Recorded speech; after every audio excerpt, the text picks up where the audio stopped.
Hola, ¿qué tal? ¿Cómo están? Muy buenas noches. Bienvenidos a una nueva edición de Conclusiones. Soy Rafael Romo, en ausencia de Fernando del Rincón.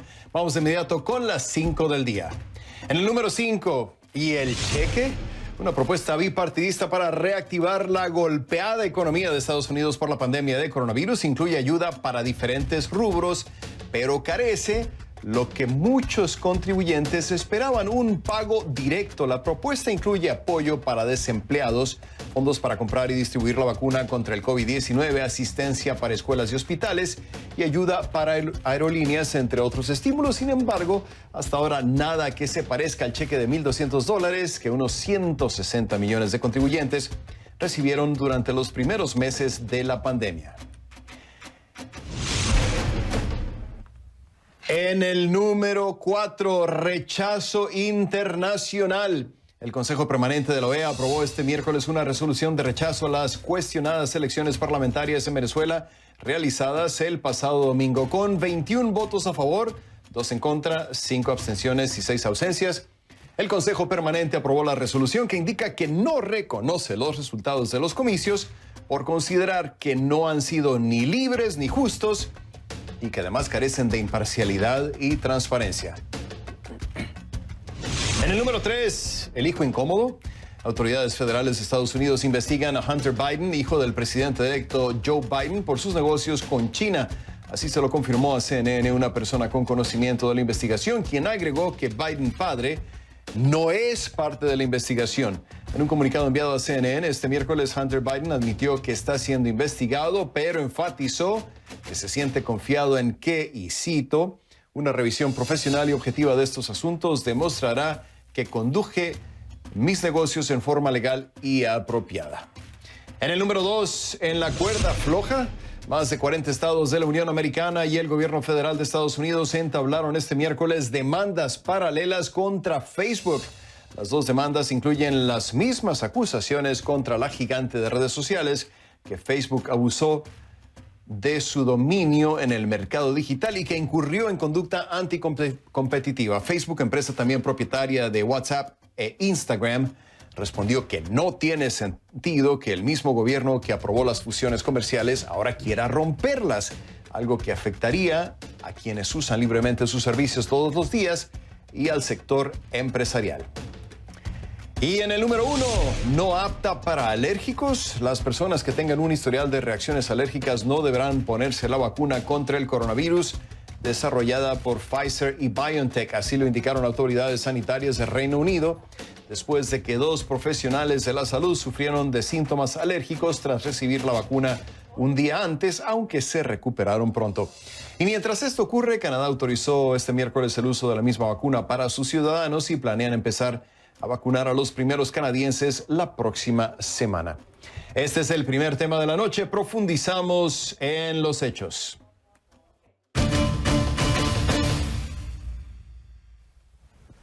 Les pido que a partir de este momento me acompañen utilizando la etiqueta numeral #concluvacuna, numeral #concluvacuna. Recuerden que recibo todos sus comentarios a mi cuenta en Twitter, @RafaelRomoCNN. Este jueves, la Administración de Medicamentos y Alimentos de Estados Unidos, la FDA, examinará más bien la solicitud de uso de emergencia de la vacuna de Pfizer. Según la Casa Blanca, es probable que el organismo tenga en cuenta los últimos desarrollos en el Reino Unido, donde 2 trabajadores de la salud tuvieron una reacción alérgica al fármaco, aunque se recuperaron pronto. Tras lo ocurrido, las autoridades sanitarias británicas advirtieron que las personas con un historial significativo de reacciones alérgicas no deberían vacunarse. En estos momentos, un 53% de los estadounidenses dice que se pondrá la vacuna en cuanto esté disponible, según una reciente encuesta publicada por Axios Ipsos. Esto supone un aumento significativo respecto al 38% que se mostraba dispuesto a vacunarse a principios de octubre. Además de la confianza en las vacunas, también suben las hospitalizaciones de Estados Unidos. Lleva más de 5 días consecutivos reportando más de 100,000 ingresos hospitalarios. Y en California se están batiendo todos los récords. El estado sumó la mayor cantidad de casos, hospitalizaciones e ingresos en unidades de cuidados intensivos hasta la fecha. La situación es alarmante. Solo quedan poco más de 1.500 camas de cuidados intensivos, pero ya hay hospitales que se han quedado completamente sin cupo. Las proyecciones indican además que grandes ciudades como San Francisco se quedarán sin camas en 17 días. Vamos con Liliana Escalante a Los Ángeles para que nos cuente cómo están gestionando las autoridades esta escasez. Liliana, ¿qué tal? ¿Cómo estás? Adelante con el informe.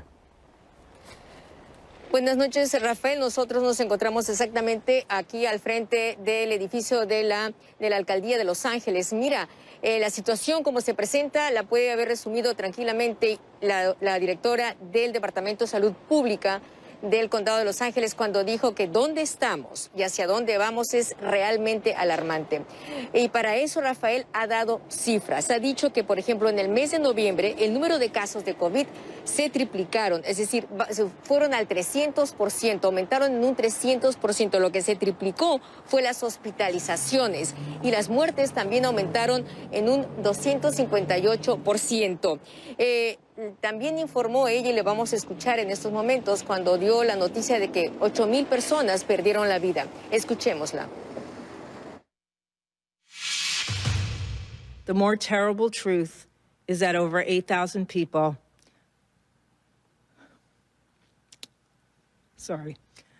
over 8,000 people who were beloved members of their families are not coming back, and their deaths are an incalculable loss to their friends and their family, as well as our community.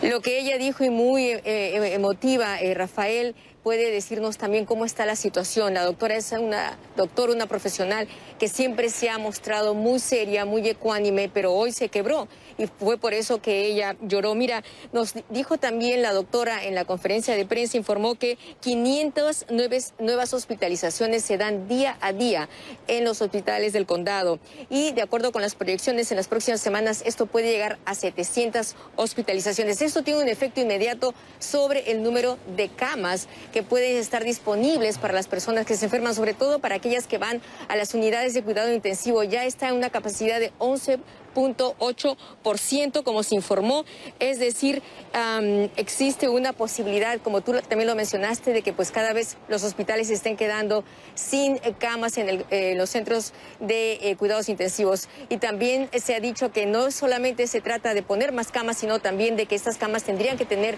doctores disponibles para atender a los pacientes. Entonces, la ecuación es compleja. También se ha informado que 1 de cada 400 residentes del condado de Los Ángeles está contagiado, y de ahí las autoridades sacan las proyecciones, porque cada uno de ellos potencialmente va a infectar a otros.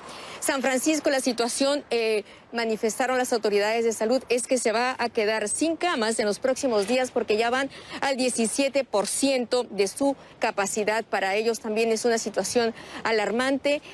Y lo otro es que el gobernador de California, Gavin Newsom, ha dividido a California debido a esta situación en 5 regiones. Eran 4 las que ya estaban cerradas, en lo que le llaman un lockdown en inglés, o que estaban con orden de quedarse en casa. Hoy quedaba pendiente la región del norte, la de Sacramento. La de Sacramento, que tiene 13 condados. Pues ya a partir de mañana, comenzando ya para el jueves, hay esa orden nuevamente con restricciones más severas. Esa es la situación aquí en California. Y bueno, ¿qué te puedo contar? En la calle, en algunas regiones, en algunas áreas hay realmente bastante preocupación, tristeza. Tú te das cuenta que hay mucha reserva de parte de los residentes. Hay áreas que están más cerca de la playa. En el sur, por ejemplo, en el condado de Orange, quizá hay un poquito más de flexibilidad entre los residentes, pero es duro escuchar las noticias como las estamos escuchando y que sabemos que lo peor está por venir, de acuerdo con las autoridades y con los números que el Departamento de Salud de cada condado lo está dando. Rafael. Sí, no, Liliana, y ese número que mencionabas de las 8,000 personas muertas es realmente muy difícil de digerir, y eso explica la reacción que tenía la doctora. Una gran emergencia sin precedentes, sin duda alguna, en el estado de California. Gracias, Liliana Escalante, reportando en vivo desde Los Ángeles. Hasta la próxima, Liliana. Y bien, la directora de la Organización Panamericana de la Salud, Carissa Etienne, puso sobre la mesa un dato muy importante. A pesar de que la región de las Américas registra el mayor número de nuevos contagios, todavía no ha aprobado ninguna vacuna. Esta semana, funcionarios de la OPS se reunirán con los ministros de salud de los países miembros para discutir la compra y los preparativos necesarios con el fin de distribuir la vacuna. Etienne insistió en la necesidad de redoblar las medidas preventivas, sobre todo ahora que se aproximan las vacaciones de Navidad y de fin de año. La carrera global por la vacuna es muy desigual. Mientras las potencias han comprado suficientes dosis para inmunizar a sus poblaciones, los países en vías de desarrollo se han quedado rezagados, como nos informa ahora Michael Roa. Veamos el reporte. Solo 1 de cada 10 personas en los 67 países más pobres del mundo puede esperar recibir la vacuna contra el COVID-19 para finales de 2021, de acuerdo con People's Vaccine Alliance, una organización internacional que aboga por una transformación en la forma en que se producen y distribuyen las vacunas contra el nuevo coronavirus. 5 de estas naciones, Kenia, Myanmar, Nigeria, Pakistán y Ucrania, han reportado más de 1,5 millones de casos combinados de COVID-19. Esto no tiene por qué ser una competencia entre países pobres y ricos en términos de quién recibe la vacuna si solucionamos el problema de suministro. Y para hacer eso necesitamos que las farmacéuticas compartan su ciencia de las vacunas y sepan cómo transferir esa tecnología para que más fabricantes puedan unirse a esa producción en masa que necesitamos para hacer llegar la vacuna a todos los que la necesitan, lo más rápido posible.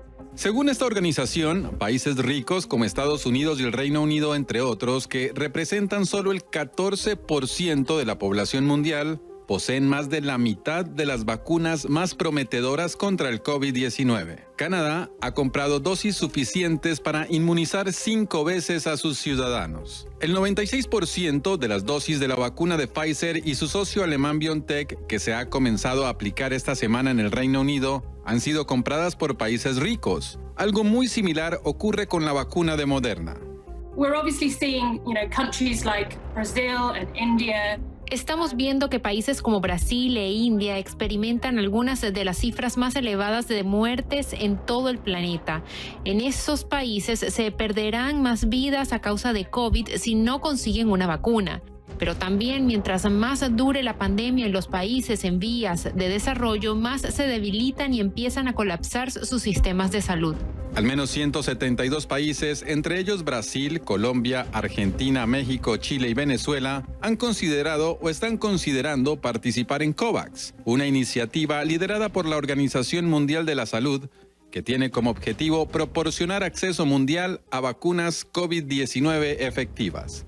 Michael Roa, CNN, Atlanta.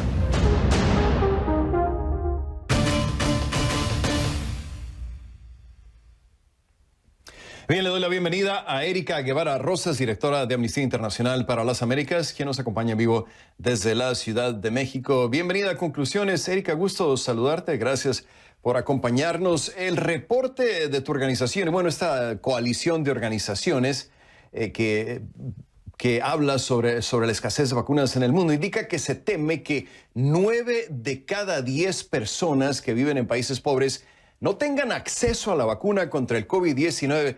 Erika, ¿cuál es el problema? ¿Es tan sencillo como decir el que tiene dinero se vacuna y el que no tiene no? ¿Realmente así de cruel puede ser el mercado mundial de vacunas contra el coronavirus? Bienvenida, te escucho.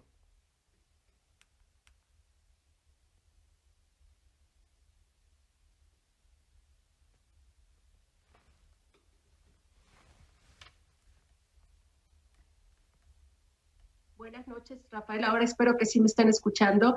Efectivamente, una de las grandes preocupaciones que emergen en este momento de esperanza cuando se están anunciando la llegada de vacunas a diferentes países, las primeras dosis que se han ya aplicado en Reino Unido, que abren una esperanza de por fin poner un alto a esta pandemia que ha afectado a todo el mundo, pero lo que vemos es que lamentablemente pareciera que se están priorizando las compañías, las patentes a precisamente quienes tienen acceso a pagar por estas vacunas. Y lamentablemente esto está dejando a un grandísimo porcentaje de la población del mundo desprotegida. Y particularmente en nuestra región, en nuestro continente, que ha sido la región más afectada por la pandemia de COVID-19, lo que no es sorprendente debido a los graves problemas de derechos humanos que ya el continente atravesaba y que crean, ¿verdad?, una tierra fértil para que eventualmente se convirtiera en el epicentro de este nuevo coronavirus. También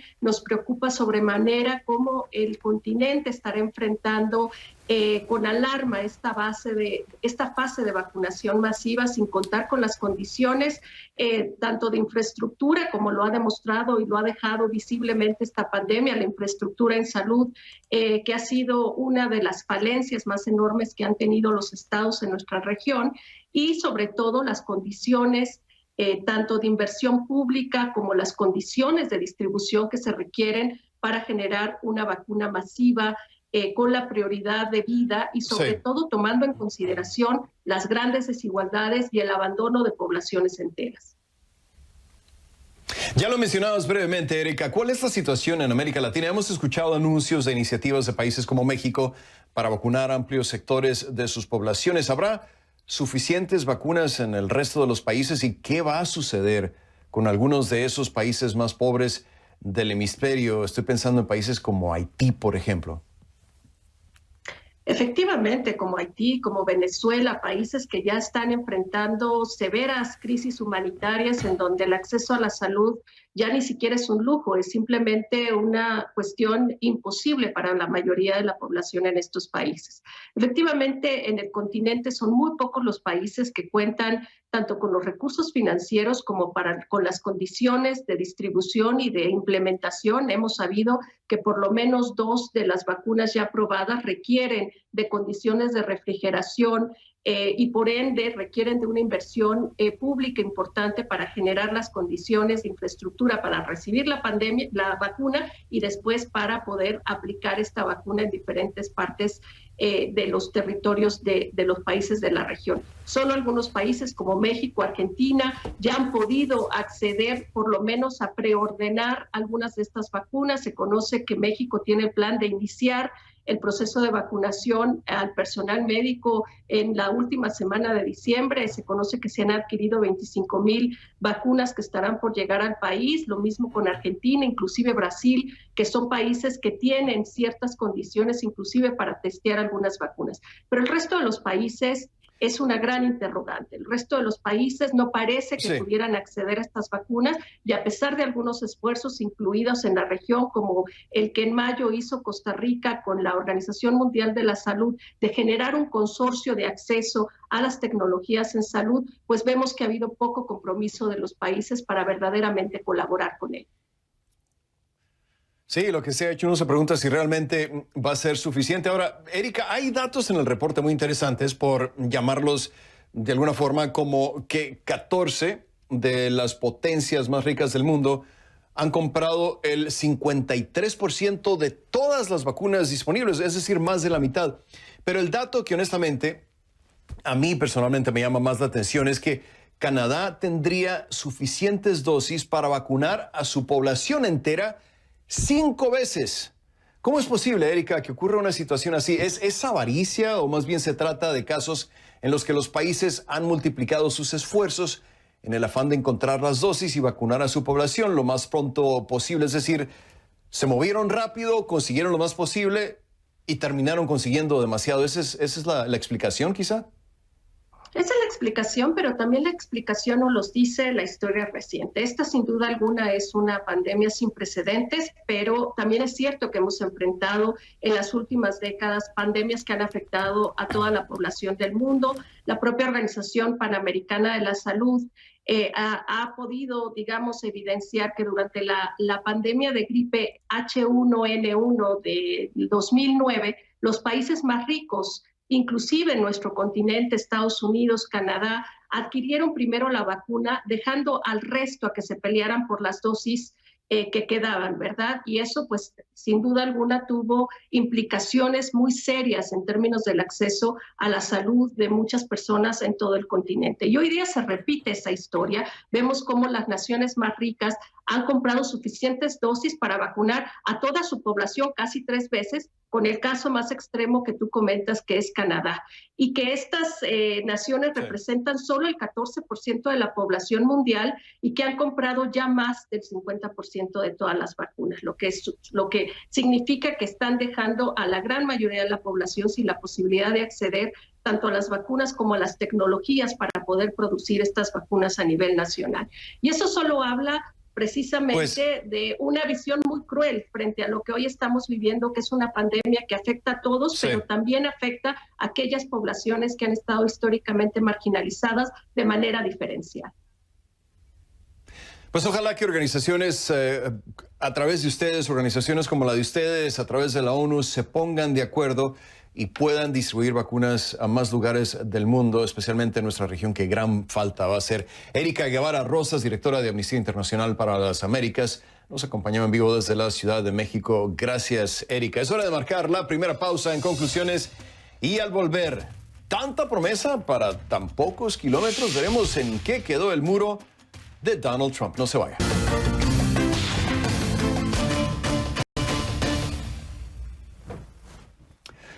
Gracias por seguir con nosotros. Soy Rafael Romo en Atlanta. Para esta parte del programa les pido que me acompañen utilizando la etiqueta #conclumuro, #conclumuro. Por supuesto que recibo todos sus comentarios y opiniones en mi cuenta en Twitter, @RafaelRomoCNN.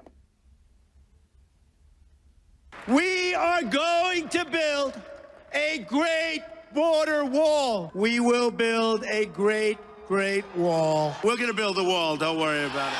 Oh, we'll build a wall. Construir un muro entre Estados Unidos y México, como usted recordará, fue la promesa insignia de Donald Trump en la campaña del 2016. Una promesa que puede que el presidente no pueda concretar antes de dejar la Casa Blanca, porque solo le quedan 42 días en el poder y varios cientos de kilómetros por construir. Entonces, ¿cómo evaluar esa promesa? ¿Cuál es el futuro del muro? Y más allá, ¿quién está pagando por la construcción? Los detalles con Kay Guerrero en su reporte K.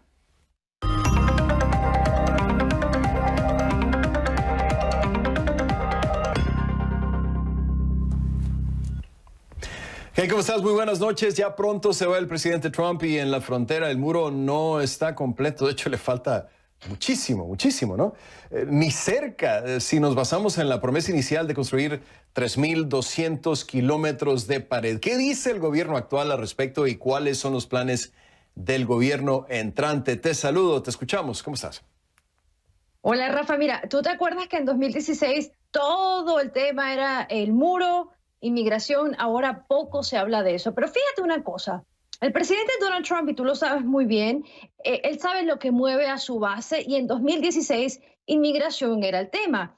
En cada mitin, en cada sesión ante las cámaras, en cada oportunidad, el presidente hablaba de esta promesa de construir un muro fronterizo entre México y Estados Unidos.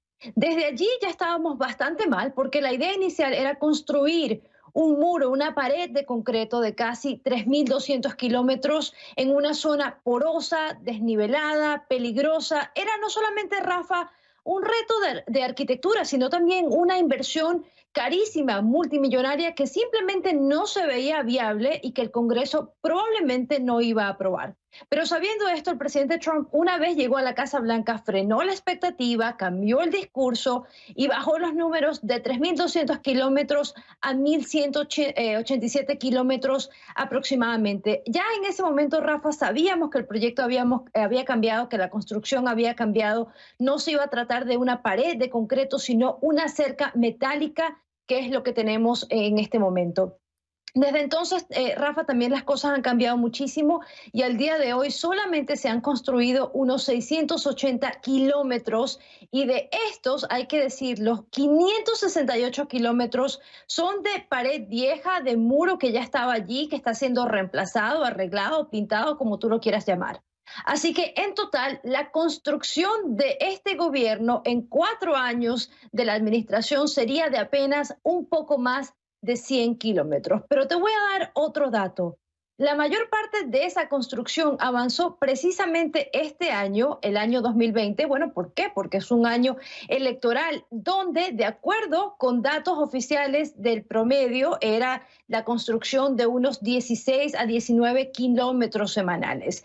El presidente, como tú lo sabes, ha visitado la zona en algunas ocasiones, ya dejó su autógrafo marcado en la frontera, pero ya casi no habla del tema, como te decía al principio, y todavía no se sabe si va a poder completar la promesa inicial de los 1.187 kilómetros antes de dejar la Casa Blanca. Tampoco, Rafa, se está hablando de cuánto costó esta construcción. Si bien el presidente insistió por decenas de semanas, meses, ocasiones que México pagaría por el muro, los fondos para este proyecto, que son 15,000 millones de dólares aproximadamente, salieron de tu bolsillo y del mío, de los estadounidenses que pagan impuestos en este país, y también de fondos del Pentágono, del Departamento de Defensa, que la administración desvió precisamente para que Donald Trump pudiera poner esa primera piedra de la construcción.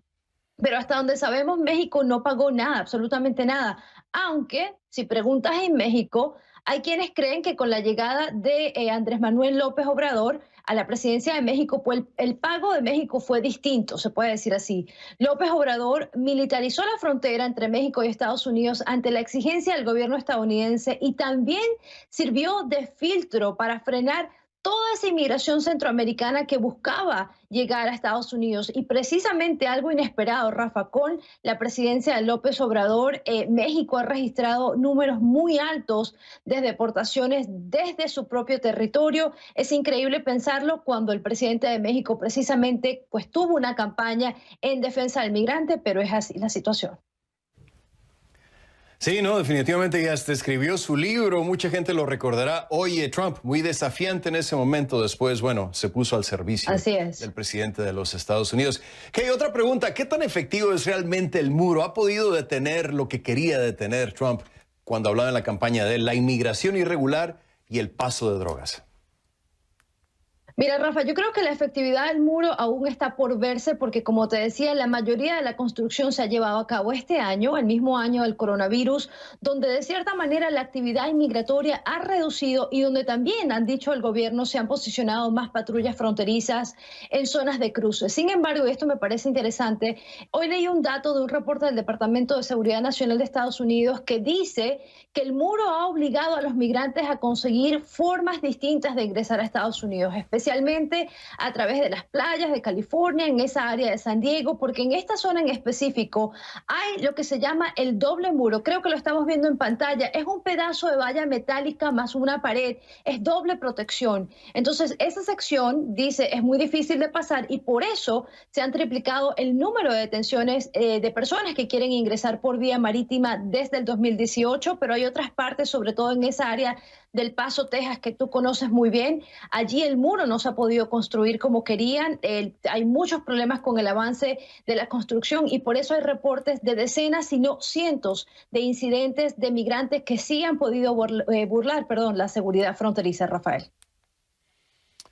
Bueno, ni hablar, ahí están los números que no mienten, está bien explicado por Kay Guerrero, así está la situación con el muro. Gracias, Kay, en vivo desde Atlanta. La encuentra en Twitter en @KGuerreroCNN. Y bien, vamos a analizar el tema a profundidad con mi siguiente invitado.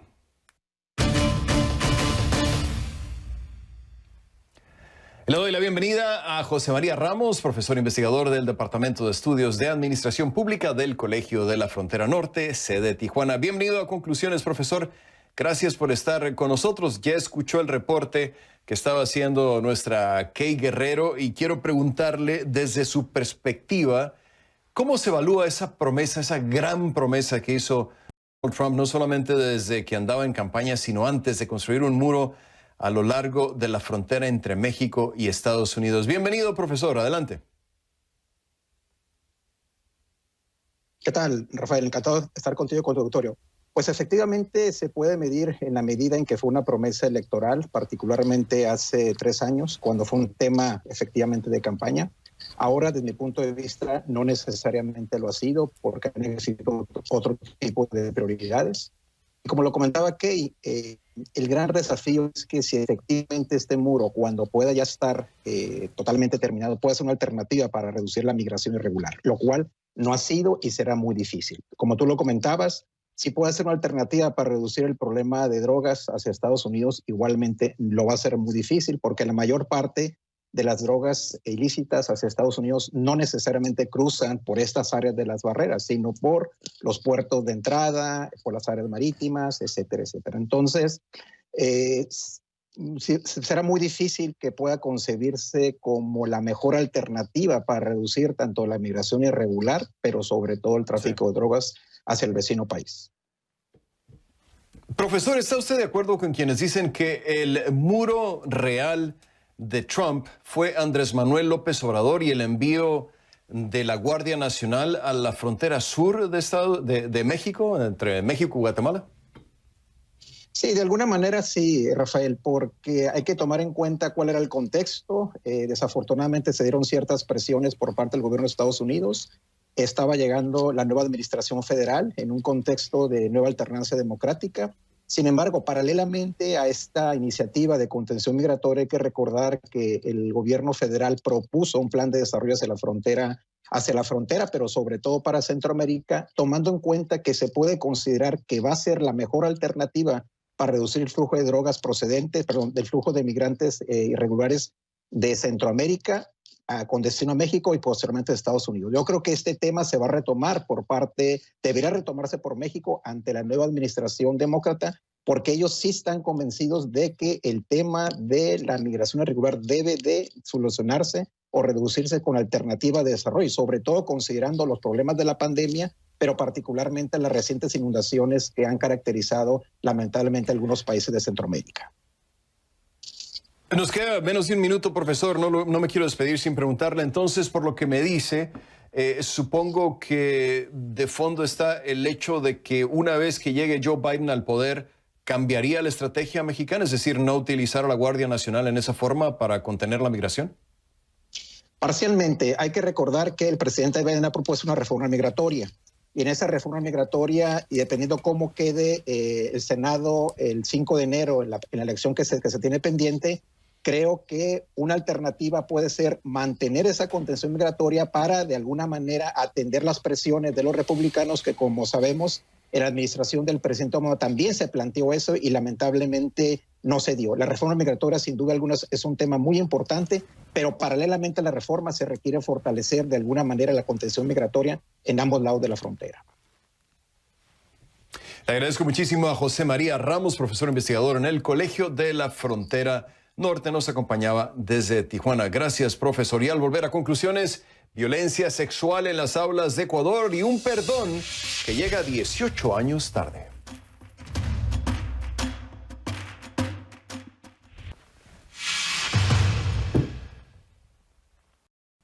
Bien, la violencia sexual está regada en las aulas de Ecuador.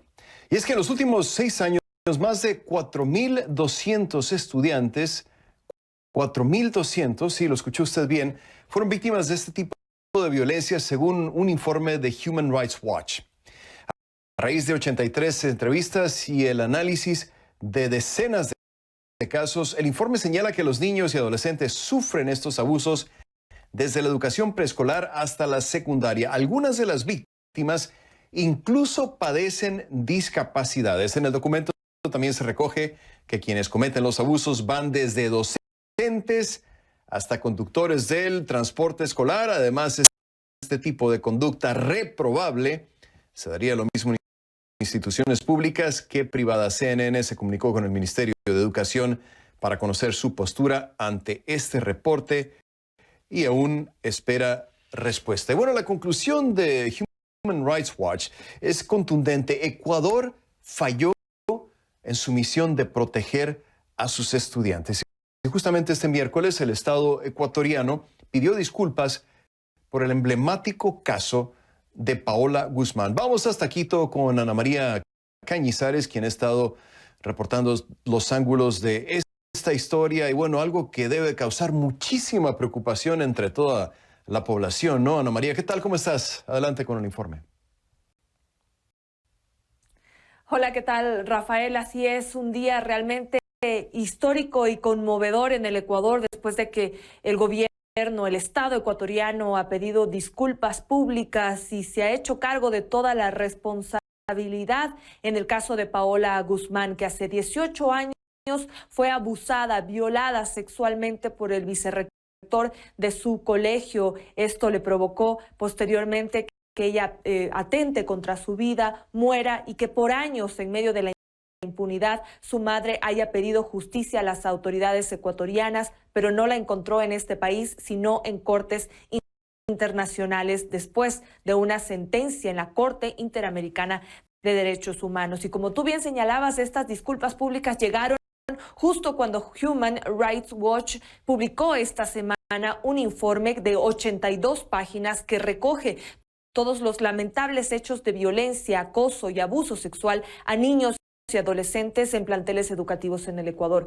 Human Rights Watch recoge que más de 4,000 casos han sido recabados durante los últimos 6 años, mientras que el presidente Lenín Moreno ha informado el día de hoy que se han receptado en los últimos 6 años más de 11,000 denuncias de casos de abuso sexual en planteles educativos en el Ecuador. Otra de las cosas que contiene este informe de Human Rights Watch es que en el Ecuador existen obstáculos para las víctimas en la búsqueda de justicia y también para sus familiares, que hay errores en toda la cadena del sistema educativo, errores en el sistema de salud, una cadena de responsabilidades en cuanto al Estado ecuatoriano y lo que tú bien señalabas, que el Ecuador ha fallado en la protección de los niños y adolescentes de sus derechos, sobre todo en los planteles escolares donde los padres llevan a sus hijos para que estén seguros, para que estén protegidos, para que tengan días mejores accediendo a la educación.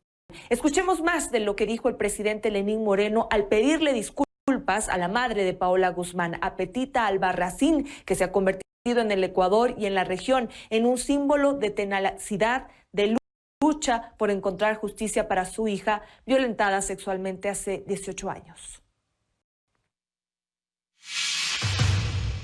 Todos fallaron cuando una niña pedía ayuda. Reconozco la responsabilidad del Estado por la vulneración de los derechos de Paola, de Petita y de Denise. Y es a nombre del Estado ecuatoriano que les pido el día de hoy acepten nuestras disculpas por ese inmenso dolor que sufrieron hace 18 años. Pero sobre todo por esa incansable lucha, admirable lucha que no debía haber habido nunca, que se ha revestido de un propósito mayor, un mayor que nunca, y que nunca, a la vez, nunca se repitan hechos como aquel. Pues queda muy clara la posición del presidente y creo que habla por muchos cuando se disculpa por esa situación y dice que nunca debería suceder otra vez. Ana María, si me permites cambiar de tema, te quería preguntar sobre las elecciones presidenciales del 7 de febrero. ¿Cómo van las contiendas? Bien, Rafael, se está ya configurando el tablero electoral, la papeleta electoral en el Ecuador, una vez que la noche de ayer el Consejo Nacional Electoral confirmó la calificación en firme del binomio correísta de Andrés Arauz y Carlos Rabascal, que correrán por las presidenciales en febrero del 2021, promovidos por el expresidente Rafael Correa, que como bien sabemos reside en Bélgica desde el 2017. Este binomio ha sido confirmado, calificado y se encuentra en firme y constituye el binomio número 16 que correrá en estas próximas elecciones. Resta todavía saber si el Consejo Nacional Electoral dará paso a una resolución del Tribunal Contencioso Electoral que dispone que el empresario bananero Álvaro Noboa pueda ser candidato a la presidencia y que no habría ningún impedimento, algo que en días pasados el Consejo Nacional Electoral ya lo desechó, dijo que no se podía inscribir Álvaro Noboa porque había inconsistencias y irregularidades en su inscripción. Sin embargo, todavía mantiene en expectativa el CNE una resolución final que determine si Noboa podrá participar participar por sexta vez como candidato a la presidencia del Ecuador. Por lo pronto, hay 16 binomios confirmados que son los que más se han presentado históricamente en la vida democrática del Ecuador. Rafael. Ana María Cañizares en vivo desde Quito. Gracias, Ana María. Volvemos con más. Ya llegamos al final de esta edición de Conclusiones. Soy Rafael Romo en Atlanta, en ausencia de Fernando del Rincón, titular de este programa. A nombre del productor Julián Zamora, la productora asociada Jaina Negrón, Benjamín Angulo en la dirección técnica y todo el equipo que hace posible Conclusiones tanto en Atlanta como en Miami. Gracias por su atención y hasta la próxima.